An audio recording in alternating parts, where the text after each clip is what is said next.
இந்த உலகத்தில் ஒரு மனுஷனுக்கு 3 அடிப்படைகள் தேவை: உணவு, உடை, இருப்பிடம். இது தேவை.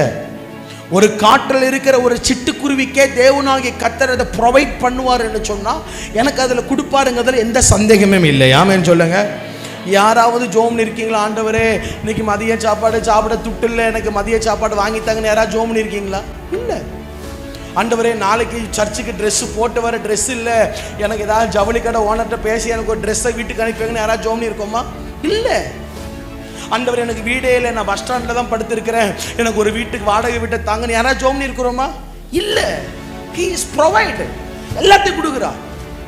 ஒரு மனுஷனை உண்டு பண்ணும் பொழுது அந்த மனுஷனுக்கு தேவையான எல்லாத்தையும் இந்த உலகத்தில் உண்டு பண்ணுகிறார் கர்த்தர். எல்லாத்தையும் உண்டு பண்ணிவிட்டு தான் கடைசி யாரை உண்டு பண்ணுகிறார்? ஆதாமை உண்டு பண்ணுகிறார்.